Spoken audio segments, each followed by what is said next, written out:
So this morning I was up fairly early, and I took a walk. I was up before the alarm clock, which is interesting because I never have that. Lower? You can't? Or should I? How about this one? Whoa. Now it's more like a rock show. Should I turn this off? I'll leave this here.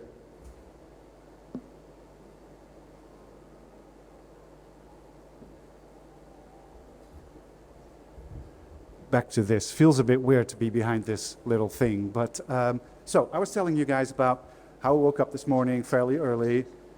Because first of all, I was excited to meet you all the brain power in the room. You guys are amazing. Second of all, I wanted to have some Athens before the temperature would be wildly hot.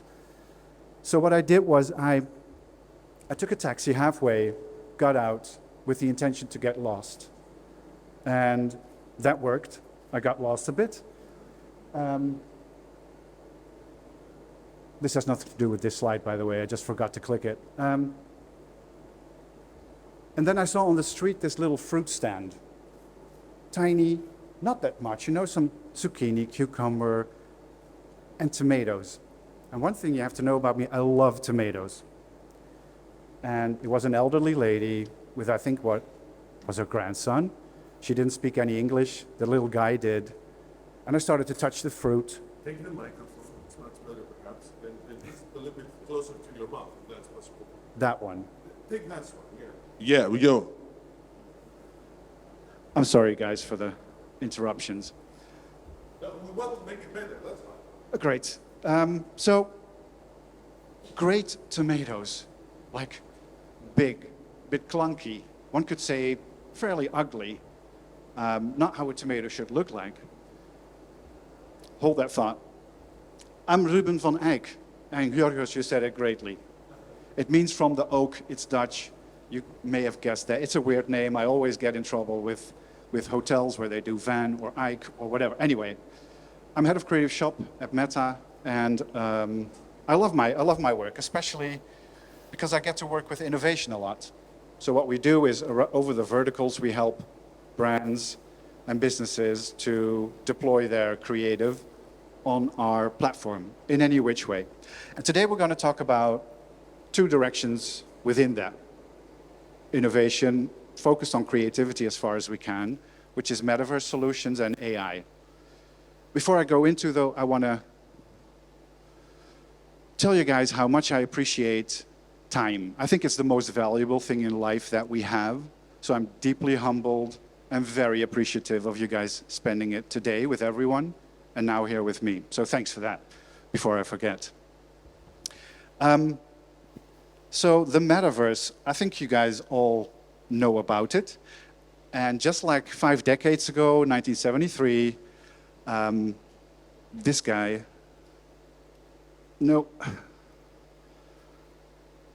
Martin Cooper, he was the inventor of the mobile phone. He was calling on 6th Avenue with a phone that looked like a brick, calling to his competitor from AT&T. And that was the first call that was made. That's innovation. And what he said, and that also goes for all the things that we do today and beyond, is let's never forget that it's about human experience and not about for the sake of tech, just to be the first or the fastest. It's always centered around a human and how they want to be more connected.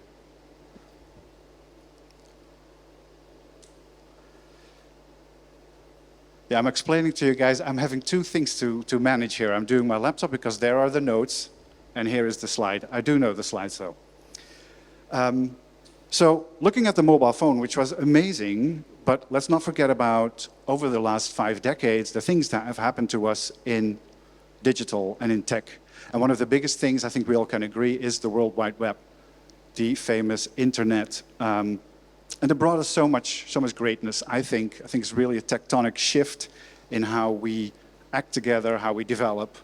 And just to name a few examples, banking, I couldn't be without it anymore. Or this morning when I got lost, at one point, I'll be honest with you guys, I called an Uber, which I could never have if I didn't have GPS and the app and the hail right that actually is connected to the net. So to me, it's super valuable, everything that has happened. What's Meta's role in that? Well, on a daily basis, we service about almost 4 billion people. They tap in, these are active users, so every day.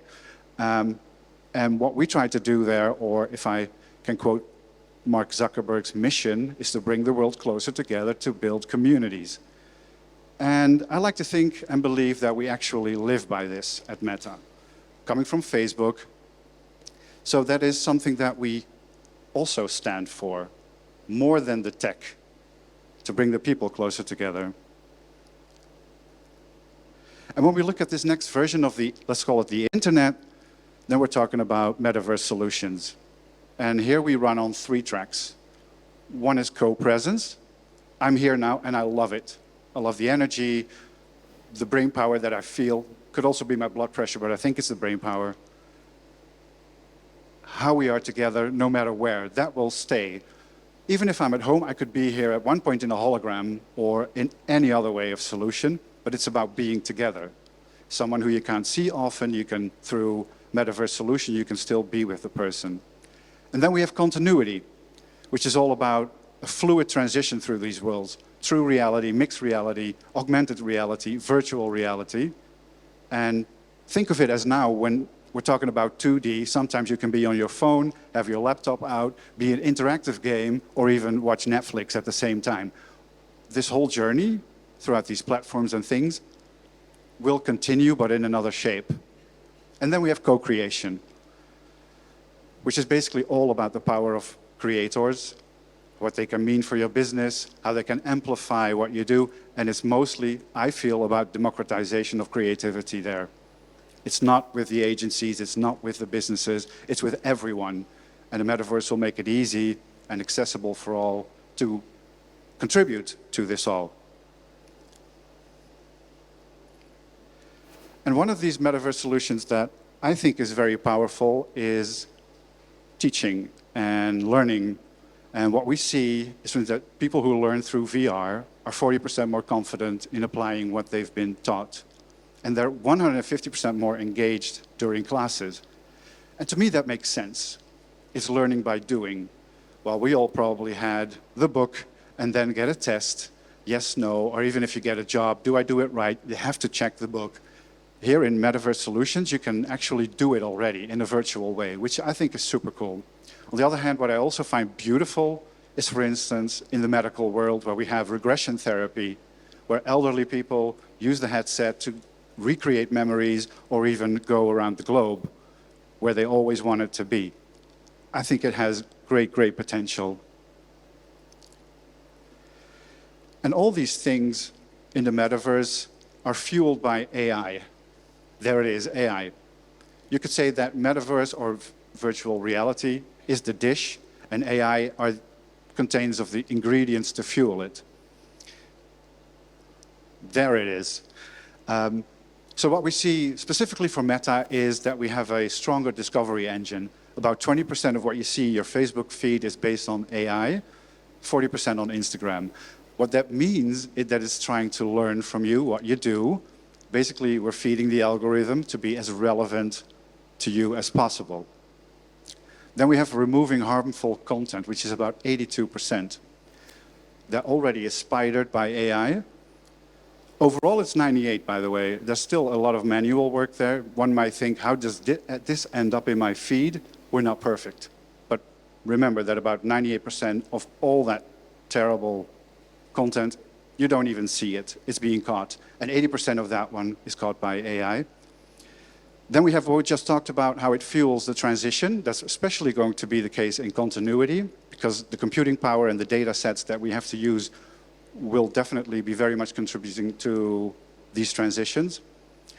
Chatbot is on the rise, and the beauty there is that you can allocate certain resources that you have for, let's say, client service or help desk. You can allocate them to a chatbot, and these get better and better and better.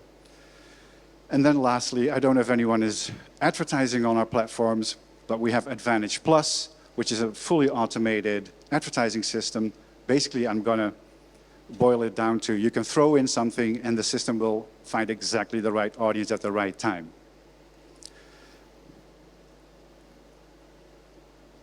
And in that feeding AI, and this is especially what I'm excited about, we have AI Sandbox.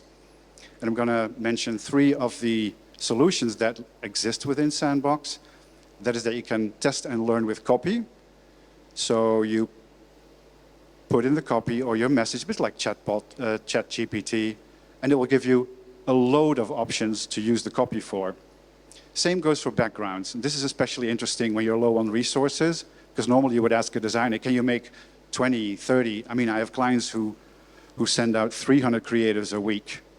This will help. And then we have image outcropping, which means on every platform that we have, every channel, we have safe zones. You know it from Reels probably. There's only a little piece of content where you can actually see the message. The rest is by sharing, liking, etc. This all does it automatically for you. So all of this will be feeding into efficiency, which I think is great. So what does it come down to? One could say, oh, am I going to lose my job? How dangerous is AI? I'm not scared. I'm creative. I was in the agencies. I started out a copywriter, creative director, executive creative director. Now, where I am, I'm not scared for any of those jobs, actually for none of the jobs for AI, because it's not about what AI can do for you, but how you can collaborate with it. So it can support you in thinking, and it can support you in your imagination, come up with concepts that you can then refine. And in the end, it's about effectiveness. How can you go faster?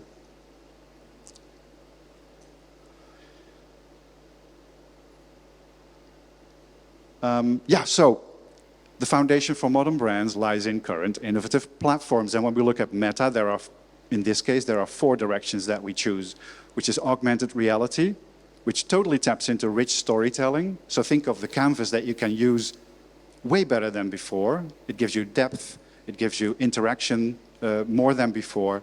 We have Reels, which is exploding, and where creators really support you in bringing your message across. It's pretty authentic still, and it probably will be. The AI-powered solutions is what we just talked about. And then we have business messaging, also tapped into. But this will all take out a certain layer so you can be more effective, have more fun while marketing. And you know, you probably look at the icons, you probably use already one of the apps. And that means you're on this innovative path already. If you're not proactive in innovation or metaverse solutions or AI, if you're on here, we got you. You're traveling with us on this path of innovation, path forward. Because as you know, just like the phones that we have, you need an update, you need a patch. Same as here. We keep it all in check. Overall, you could say that immersive experiences will create new emotional connections. We can't deny that. We're not going to avoid it. It's like before the mobile phone, people did communicate. It just got richer. Now we have the internet and the phones. It's even richer, and with the metaverse and AI, it will be even more rich. Oh, right. So the tomato, right? I started with a tomato. And the thing is, as you know, by now, I'm from the Netherlands, and as you also may know, the Netherlands is pretty keen on innovation, especially in agricultural. We're proud of it. The whole west of the country is built with greenhouses, and all these greenhouses are super tech. So the right humidity, the right soil, no bugs, always great. And the tomatoes that come out of there are, as you would draw them, like in a kid's book. They're round, they're red, they're fairly big, green leaves. And when you think of those, and then the clunky tomatoes from the elderly lady that I was talking about, with the bumps, big, no one is the same, grown at home, probably in the garden, with bugs, bad weather, anything, other vegetables and fruits that were fighting over the power of that little ground. And these taste better, to me. Maybe someone else would love they're not engineered or anything, but the tomatoes from the Netherlands. And the thing is, to wrap it up, is this goes also for innovation. You know, see where you're at, go for it, because ideal circumstances may not automatically have an ideal output, and not ideal input can have a great output, just like the tomato. And with that, Evaristo, thank you, dankjewel.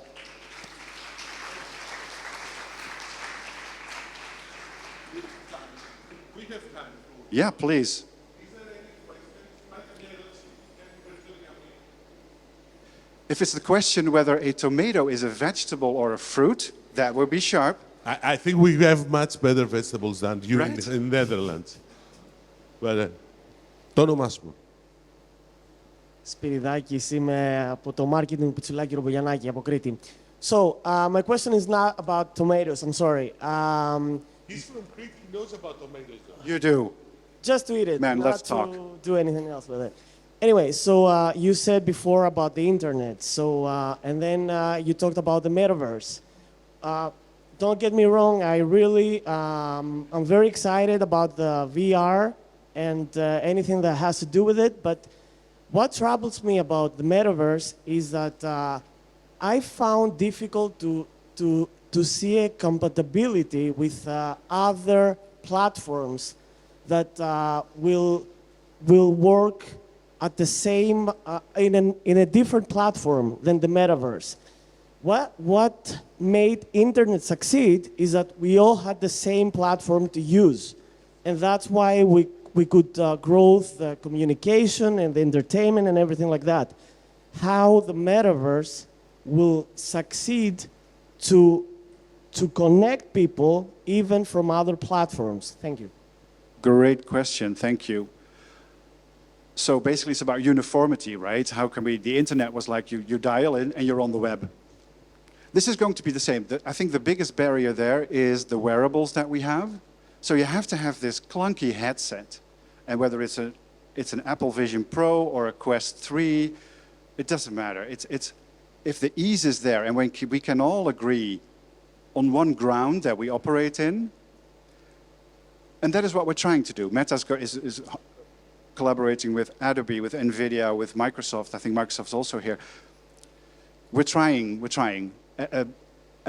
The thing is that it's not comparable to the internet where you could say, oh, first you had this and then you had that. But we did have different computer systems, etc. Maybe compare it with something more like that. There will be uniformity, but we all have to align, especially as businesses, producers, and distributors. So I don't have a solution. Basically, I agree. That would be great to have that. But I think it's also too many barriers before that would make people say, oh, we're on one playground, let's all get a wearable. First, we have to get that one to make it easier. I mean, I'm wearing Ray-Ban Stories.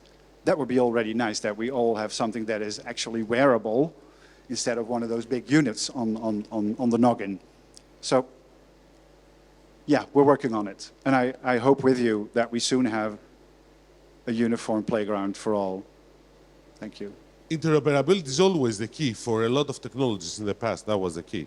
Excuse me. Interoperability, meaning to work with Yeah, each other, that's the thing. Of course, but one has to be the first, and the other one will go faster. And at one point we have to say, okay, this rivalry, which keeps us all healthy and great, and makes... We have to stop it. You have to connect, we have to cooperate with the others. Exactly, so okay, let's at least agree on one area where we'll meet. Or on common stand. Okay. Thanks very much. Give him ένα χειροκρότημα παρακαλώ. Thanks so much.